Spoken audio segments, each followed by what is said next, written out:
பண்டிகை காலங்களில் ரொம்ப ஈஸியாக சட்டுன்னு ரொம்ப ஹெல்த்தியாக செய்யக்கூடிய ஒரு ரெசிபி தான் பார்க்க போகிறோம்.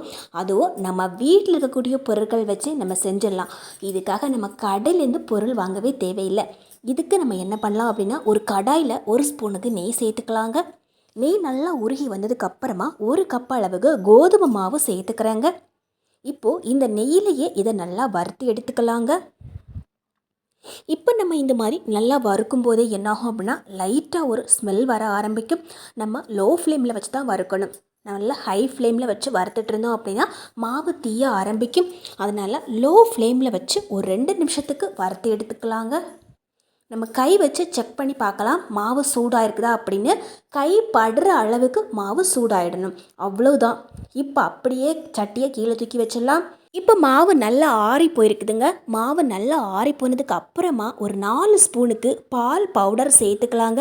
பால் பவுடர் இல்லை அப்படின்னா இதுக்கு வேறு ஆப்ஷன் இருக்குது. அதனால் பால் பவுடர் இல்லையே அப்படின்னு நீங்கள் கஷ்டப்பட வேண்டாம். இப்போது இதில் 1/4 ஸ்பூனுக்கு கொஞ்சமாக உப்பு சேர்த்துக்கிறேங்க. அதுக்கப்புறமா 1/4 ஸ்பூனுக்கு பேக்கிங் சோடா சேர்த்துக்கிறேன். மறுபடியும் இதில் கொஞ்சமாக நெய் சேர்த்துக்கிறேன். இப்போ நம்ம ஒரு 3/4 டம்ளர் அளவுக்கு காய்ச்சி ஆற வச்ச பாலாக பார்த்து சேர்த்துக்கிறேன். இப்போ நம்ம நல்லா மிக்ஸ் பண்ணி எடுத்துக்கலாம். பால் பவுடர் எப்போவுமே எல்லாருக்கிட்டேயும் இருக்காது. சில டைமில் இருக்கும், சில டைமில் இருக்காது. அந்த மாதிரி பால் பவுடர் இல்லை அப்படின்னா இதுக்கு பதிலாக 4 ஸ்பூனுக்கும் மைதா மாவே சேர்த்துக்கலாங்க. அதே மாதிரி சப்போஸ் நீங்கள் பால் பவுடர் சேர்க்காம மைதா மாவை சேர்த்துக்கிட்டீங்க அப்படின்னா நல்ல திக்கான பாலாக பார்த்து சேர்த்துக்கோங்க. ரொம்ப க்ரீமியாக இருக்கும் இல்லைங்களா, அந்த பால் பார்த்து சேர்த்துக்கணுங்க. இப்போ இந்த மாதிரி நல்லா மிக்ஸ் பண்ணி எடுத்துக்கலாம். நமக்கு எந்த அளவுக்கு பால் தேவையோ அந்த அளவுக்கு ஊற்றி நம்ம இந்த மாதிரி மிக்ஸ் பண்ணி எடுத்துக்கணும். நம்ம மிக்ஸ் பண்ணி எடுத்துக்கும் போதே பார்த்திங்கன்னா நம்ம சப்பாத்தி மாவுக்கு எவ்வளோ சாஃப்டாக நம்ம பிசைஞ்சு எடுப்போமோ அந்த அளவுக்கு சாஃப்டாக இருக்கணும் மாவு.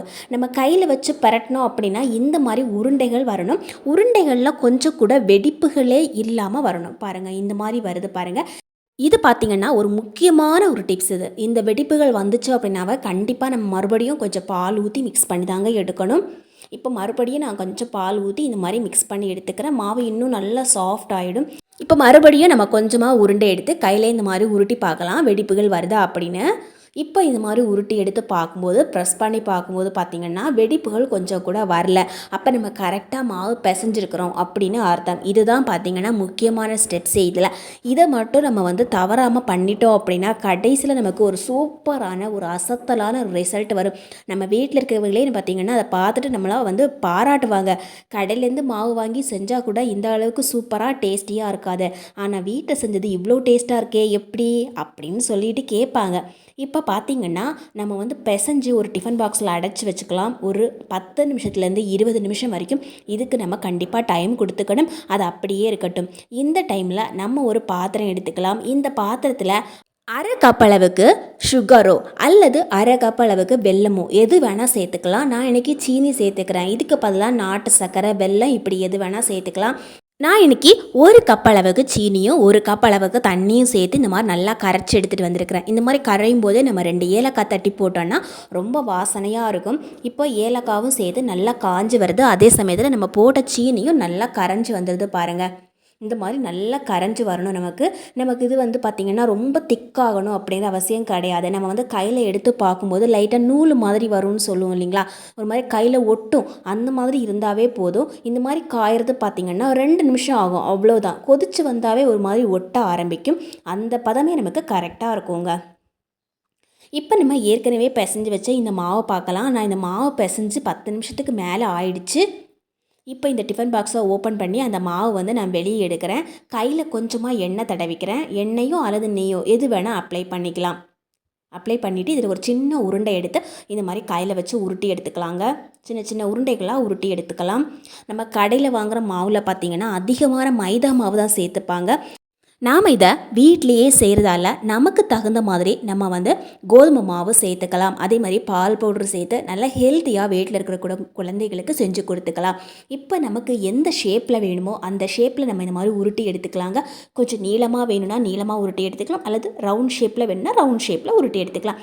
இப்போ நம்ம சட்டியில் கொஞ்சம் எண்ணெய் ஊற்றி காய வச்சுக்கலாம். எண்ணெய் நல்லா காஞ்சதுக்கப்புறமா இந்த மாதிரி உருண்டைகளை உருட்டி போட்டுக்கலாங்க. எண்ணெய் நல்லா காஞ்சதுக்கு அப்புறமா தான் போடணும். முக்கியமாக பார்த்திங்கன்னா ரொம்ப ஹை ஃப்ளேமில் வச்சு இது மாதிரி பண்ணக்கூடாது. ரொம்ப ஹை ஃப்ளேமில் வச்சு பண்ணால் என்ன ஆகும் அப்படின்னா, வெளியே மட்டும் தீஞ்சு போன மாதிரி கலர் ரொம்ப டார்க் ஆகிடும். அதுவே உள்ளே வேகாமல் போயிடும். அதுதான் முக்கியமான ஒரு பாயிண்ட். 2வது டிப்ஸே இதுதான். எண்ணெய் ரொம்ப ஹை ஃப்ளேமில் வைக்கக்கூடாது. மீடியம் ஃப்ளேமில் வச்சுட்டு நம்ம பொறுமையாக இதை இந்த மாதிரி நல்லா வேக வச்சு எடுத்துக்கணும். நல்லா ஹை ஃப்ளேமில் வச்சோம் அப்படின்னா கலர் மாறுமே தவிர உள்ளே சரியாக வேகாது. இதை இந்த மாதிரி நல்லா வேக வச்சு எடுத்துக்கும் போதே பார்த்திங்கன்னா கொஞ்சம் கூட வெடிப்புகளே இல்லாமல் சூப்பராக வெந்திருக்குது பாருங்கள். முக்கியமான 3வது டிப்ஸ் என்னென்னா, நம்ம எடுத்த உடனேயே அப்படியே பக்கத்தில் இருக்கிற சட்டியில் அப்படியே போட்டுடணுங்க. எடுத்து அதை வந்து ஆறெல்லாம் வைக்கக்கூடாது. பக்கத்து சட்டியில் நம்ம சுகர் சிரப் செஞ்சு வச்சுருப்போம் இல்லைங்களா, அதில் அப்படியே எடுத்து போட்டுடணும். எடுக்கும்போது எண்ணெயை நல்லா வடிகட்டி எடுத்துக்கோங்க. அப்போ தான் பார்த்திங்கன்னா அந்த எண்ணெய் வாசனை இல்லாமல் இருக்கும்.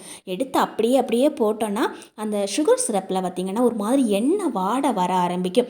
அதனால் எண்ணெயை நல்லா வடிகட்டிட்டு அப்படியே எடுத்து போட்டுக்கலாம். போடும்போதே கொஞ்சம் சூடாக இருக்கிற மாதிரி பார்த்துக்கணும். இப்போ நம்ம எல்லாத்தையும் இதே மாதிரி பொரிச்சு எடுத்துக்கலாம் பாருங்கள். நம்ம கடையிலேருந்து குலாப் ஜாமுன் மாவு வாங்கி நம்ம செஞ்சால் கூட இந்த அளவுக்கு சூப்பராக டேஸ்டியாக நமக்கு கிடைக்காது. இது பார்த்திங்கன்னா வீட்டிலேயே நம்ம ஹெல்த்தியாக செய்கிறோம். அதே சமயத்தில் வீட்டில் இருக்கக்கூடிய மாவு வச்சே செய்கிறோங்க. கொஞ்சம் கூட வெடிப்பும் இல்லை. இதில் நம்ம இந்த வீடியோவில் சொல்லியிருக்கக்கூடிய முக்கியமான டிப்ஸை ஃபாலோ பண்ணாவே கொஞ்சம் கூட வெடிப்பு இல்லாமல் டேஸ்டியாக வருங்க. உங்ககிட்ட குங்குமப்பூ இருந்தால் மேலே கொஞ்சம் குங்குமப்பூ போட்டு விடுங்க. நல்ல ஃப்ளேவர் கிடைக்கும். நான் இன்றைக்கி குங்குமப்பூ கொஞ்சம் போட்டு விட்டுருக்கிறேன். இல்லைன்னா ஸ்கிப் பண்ணிடலாங்க. அவ்வளோதான். மினிமம் அரை மணி நேரமாவது நம்ம ஊற விடணுங்க. அப்போ தான் நல்லா ஜூஸியாக கிடைக்கும். அதே மாதிரி நம்ம கடையிலேருந்து வாங்கி செய்கிற மாவில் பார்த்திங்கன்னா சீக்கிரமாக வெடிப்பு விழுந்து மறுநாளே பார்க்கும்போது பார்த்திங்கன்னா ஃபுல்லாக குழஞ்சி போயிடும். ஆனால் இந்த மாதிரி செஞ்சு பாருங்கள், 3 நாள் ஆனாலும் அப்படியே இருக்குங்க. கொஞ்சம் கூட வெடிப்பும் வராது, குழஞ்சும் போகாது. ரொம்ப டேஸ்டியான இந்த ரெசிபியை கண்டிப்பாக இந்த தீபாவளிக்கு ட்ரை பண்ணி பாருங்கள். ரொம்ப சூப்பராக இருக்கும். அதே மாதிரி வீடியோ பிடிச்சா கண்டிப்பாக லைக் பண்ணி ஷேர் பண்ணுங்கள் ஃப்ரெண்ட்ஸ்.